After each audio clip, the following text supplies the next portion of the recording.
여러분, 학습된 무기력이라는 말을 들어보셨습니까? 학습된 무기력. 반복적으로 피할 수 없는 상황을 학습하게 되면 나중에 자신의 능력으로 그 상황을 피할 수 있음에도 불구하고 극복하려고 하지 않는 상태를 학습된 무기력이라고 말합니다. 종종 학습된 무기력은 서커스단의 코끼리와 그렇게 비교하곤 합니다. 아기 코끼리를 쇠사슬로 다리를 묶어서 튼튼한 말뚝에 묶어 놓습니다. 그런데 이 아기 코끼리는 아무리 자기 힘으로 발버둥 쳐도 그 말뚝을 벗어날 수 없는, 탈출할 수 있는 능력이 없습니다.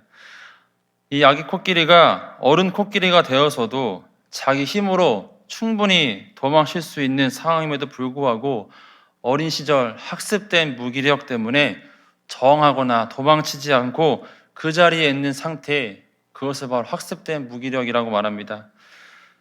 사회심리학자인 에리 프롬은 진짜 삶을 말하다 그 책에서 무기력에 대해 설명합니다.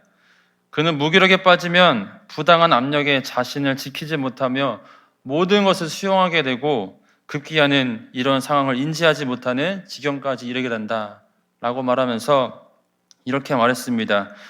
무력감은 공격에 맞서 자신을 방어하지 못하는 무능력이다. 부당하건 정당하건 자신을 향한 모든 비난과 비판을 그냥 감수하고 반론을 펼치지 못한다. 때론 부당하다는 사실, 비난당한다는 사실을 느낄 수 없는 상황에까지 이른다. 여러분, 이것이 바로 아까 말씀드렸던 서커스단의 코끼리가 탈출하지 못하는 이유입니다. 학습된 무기력, 힘내고 싶지만 안 됩니다.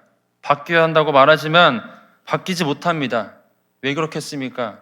바로 학습된 무기력, 내 삶 가운데 계속해 노력했지만 실패했기 때문에, 실패를 경험했기 때문에 그 학습된 무기력이 내 삶을 발목 잡고 있기 때문에 그렇게 우리는 학습된 무기력으로 인해서 우리는 앞으로 나아가지 못하고 우리는 그렇게 살아가는 겁니다. 여러분, 오늘 말씀 보면 38년 된 병자가 나옵니다. 이 병자는 전형적인 학습된 무기력자였습니다.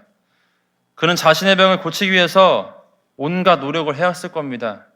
그러나 그는 무려 38년 동안 어떤 결과와 영향에도 미치지 않는 그런 그저 그렇게 떠밀려 살았던 사람이 바로 38년 된 병자입니다. 그런데 이 사람이 예수님을 만남으로 그의 학습된 무기력이 깨어지고 끊어지고 변화되는 삶을 살게 되었음을 보게 됩니다. 여러분의 삶 가운데서도 마음먹은 대로 내가 이것을 할 거야, 바뀔 거야 라고 말했지만 여전히 주저앉아 있었다면, 앞을 향해 나아가지 못하고 있었다면 이 시간 오늘 말씀을 통해서 나를 얽매고 있던, 나를 발목 잡고 있던 그런 학습된 무기력이 끊어지게 되는 은혜가 있기를 간절히 바랍니다. 그럼 그것이 어떻게 가능할까? 우리가 어떻게 학습된 무기력을 넘어서 승리하는 인생으로 살아갈 수 있을까? 오늘 말씀을 통해서 함께 살펴보기 원합니다. 우리 학습된 무기력을 끊기 위해서 우리가 기억해야 될 것, 먼저 첫 번째는 우리 같이 한번 읽어볼까요? 시작. 사람마다 꽃 피우는 시기가 다름을 기억해야 합니다. 오늘 말씀 보면 여러 해 이렇게 말하면 될 것 같은데 굳이 38년 된 병자라고 기록합니다. 그렇게 콕 집어서 38년 된 병자라고 이야기합니다. 그 이유가 있습니다. 왜냐하면 여기에 중요한 의미가 있기 때문입니다.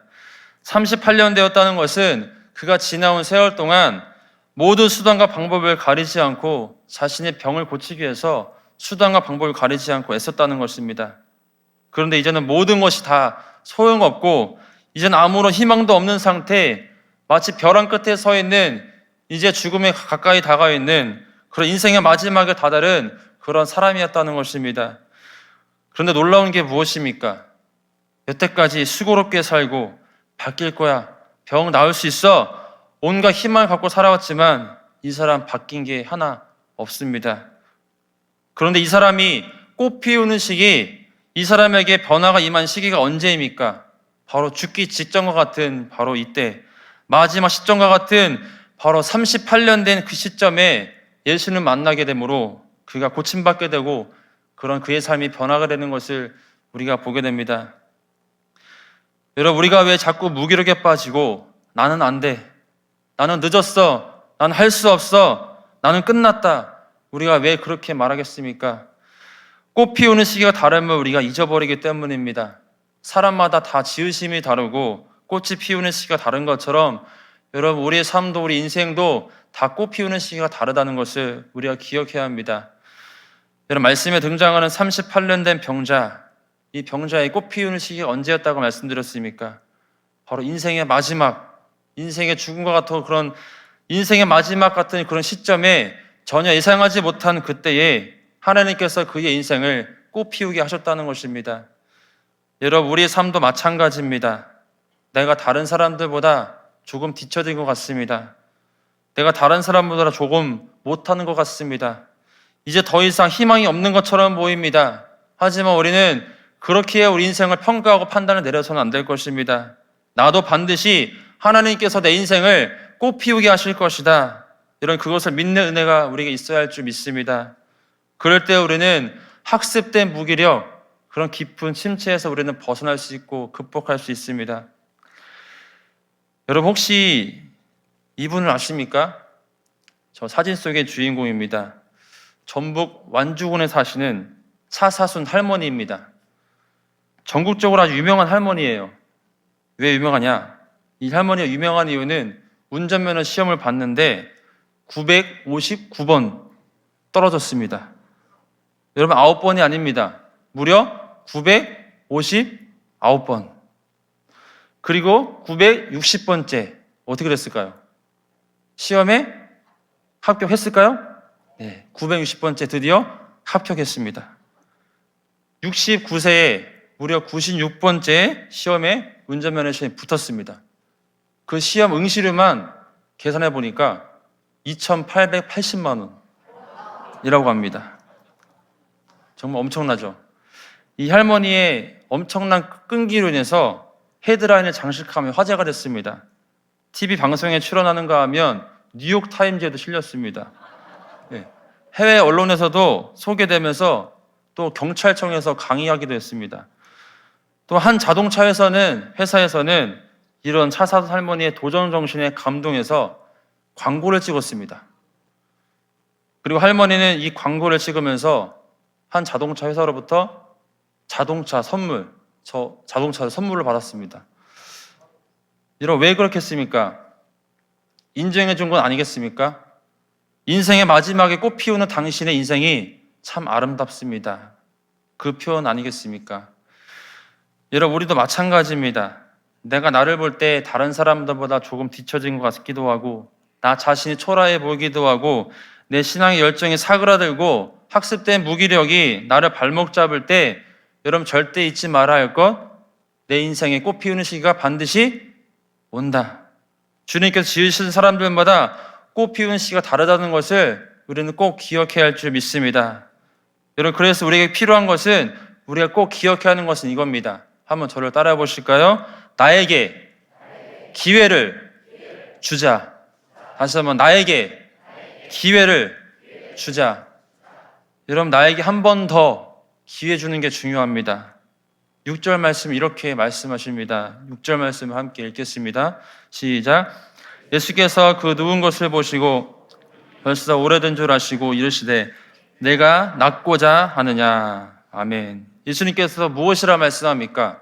내가 낫고자 하느냐. 내가 낫고자 하느냐.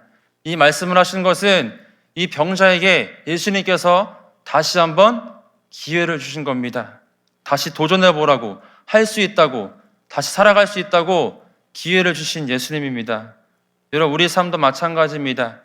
우리가 다시 한번 꽃 피우는 인생에 살기 위해서 가장 먼저 우리가 해야 되는 건 무엇이냐? 나 자신에게 한 번 더 기회를 주는 겁니다. 내가 나를 얽매면서 난 안 돼, 난 할 수 없다, 난 끝났다, 난 열등하다, 난 남들보다 뒤쳐졌다, 끊임없이 자기 비하, 자기 연민에 빠지는 것이 아니라 나 자신을 향해서 한 번 더 다시 기회를 주는 것. 많이 왔다, 지금까지 잘 살아왔다, 잘했다, 박수 쳐주면서 나를 향해 한 번 더 기회 줄 수 있는 자세가 필요하다는 겁니다. 노숙자였다가 백만장자가 된 크리스 가드너라는 사람이 있습니다. 그 이야기를 실화로 바탕으로 해서 윌 스미스의 주연의 영화 행복을 찾아서 라는 영화도 만들어졌습니다. 이 영화의 주인공인 크리스 가르너는 아들과 함께 노숙을 했던 시간을 항상 잊지 않으며 현재는 미국 기업 홀딩스 인터내셔널의 최고 경영자로 자리 잡게 되었습니다. 그가 이 자리에 오르기까지 실천했던 성공의 비결을 소개하면 이렇습니다. 그의 진면모를 알아보기 전까지 그의 삶은 매우 불행했습니다. 폭력적인 아버지, 가난, 아내의 가출, 이러한 말들은 그의 젊은 시절을 나타내는 말입니다. 이후에 그는 한 회사 인턴으로 들어가지만 턱없이 부족한 급여로 인해서 1년여간을 아들과 함께 쉼터, 기차역, 공중화장실 이런 곳에서 노숙 생활을 해야만 했습니다. 하지만 그는 어려운 상황을 극복하기 위해서 꾸준히 노력했습니다. 밤을 새우며 공부하고 또 화장실 가는 시간을 아껴가면서 하루 200명의 고객들에게 통화를 했습니다. 그러던 중에 그의 성실함을 알아본 회사에 입사하게 됩니다. 최고의 주식 중개인, 투자가 그런 이름을 날리게 됩니다. 그러다가 1987년에 회사로부터 독립해서 가드너 리치라는 회사를 설립하게 됐고 이 회사가 바로 지금의 홀딩스 인터내셔널로 자리 잡게 되었습니다. 당시 가드너가 자기 자신에게 항상 되새기던 말이 있었다고 합니다. 그가 이렇게 말했습니다. 뿌린 대로 거두는 것이다. 노력과 성실은 배반하지 않는다. 포기하고 싶은 순간 바로 다시 시작하라. 인간에게 가장 큰 선물은 자기 자신에게 기회를 주는 것이다. 이런 그에게 있어서 도전은 자신과의 싸움이었습니다. 어떠한 도전에 있어서 그는 스스로 할 수 없다고 여기는 순간 그 도전은 이루기 어렵다라고 생각했습니다. 그래서 그는 자신에게 항상 기회를 주는 인생을 살았습니다. 그렇게 자신에게 항상 기회를 주었던 그의 인생이 훗날 성공한 인생이 될 수 있었던 것입니다. 그는 성공을 거둔 이후에도 자신이 겪었던 것처럼 집이 없거나 어려움에 처한 사람들을 위해 수많은 자선단체를 돕기도 합니다. 또한 전 세계 50개국을 돌아다니면서 절대 희망을 잃지 마세요 라는 메시지를 전하고 있습니다. 여러분, 우리도 나 자신에게 기회를 줄 수 있는 사람이 되었으면 좋겠습니다. 내게 다시 한번 기회를 주고 또 실패하고 또 넘어지고 또 연약한 우리들이지만 그러나 그 가운데서도 하나님께서 내 인생을 반드시 꽃피게 하실 줄 믿고 여러분 내 인생에 내 삶에게 나에게 다시 한번 기회를 줄 수 있는 그러나 복된 삶이 될 수 있기를 간절히 소망합니다. 우리 학습된 무기를 끊기 위해서 우리가 기억해야 될 것, 우리 두 번째 우리 같이 한번 읽겠습니다. 시작. 하나님께 소망을 두어야 합니다.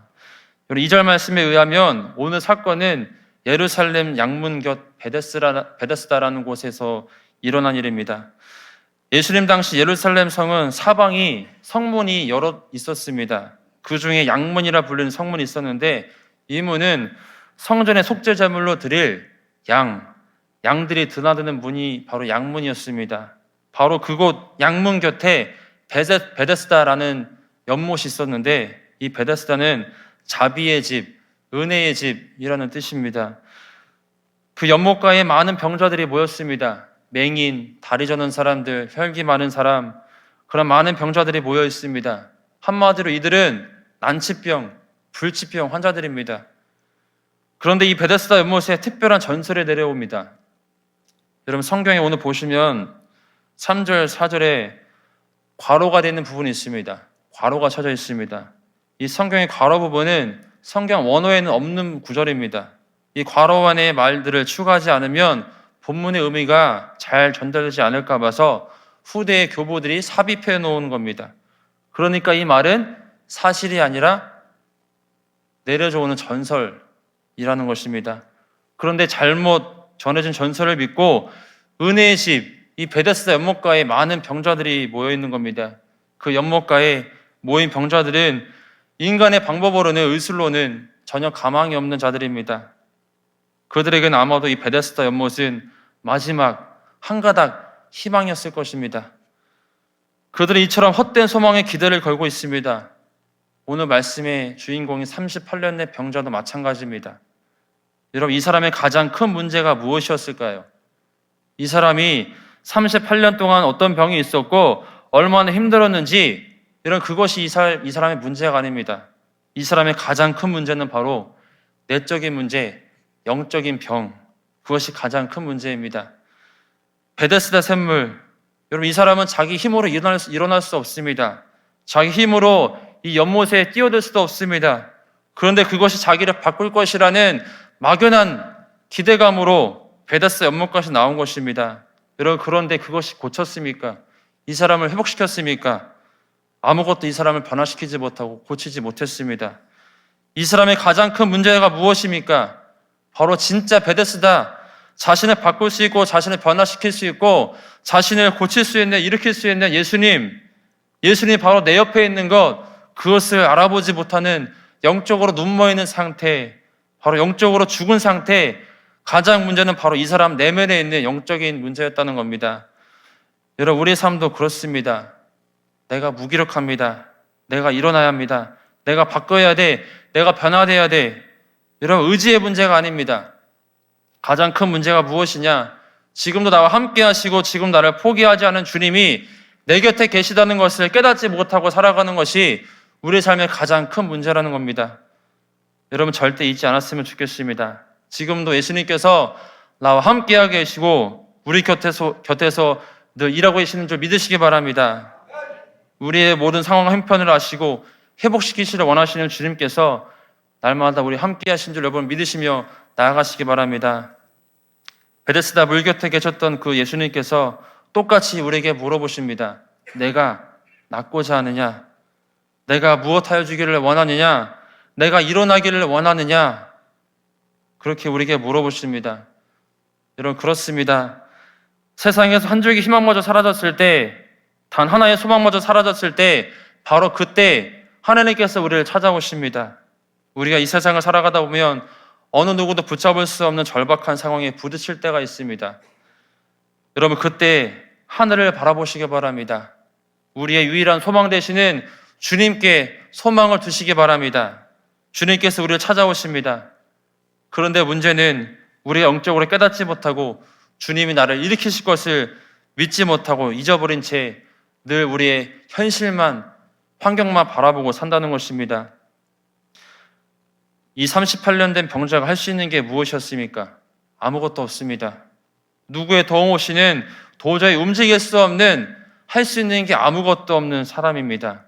그가 할 수 있는 것은 오직 예수님 바라보는 것, 주님을 바라보는 것, 주님 믿고 나아가는 것, 그것밖에 없습니다.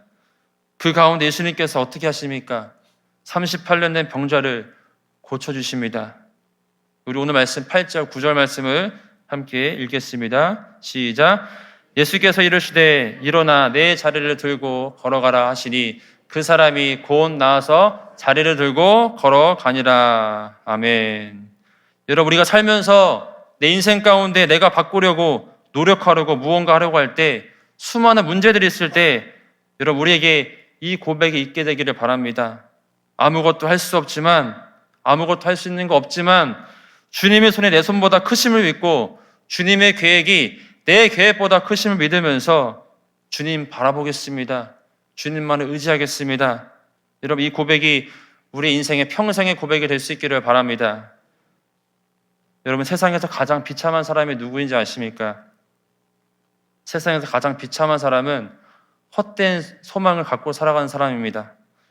전혀 가치 없는 것, 결코 내게 만족을 줄 수 없는 것에 소망을 두고 살아가는 사람이 비참한 사람입니다. 여러분 주님만이 우리의 유일한 소망이신 줄 믿습니다. 주님만을 기대하며 주님만을 바라는 인생이 되었으면 좋겠습니다.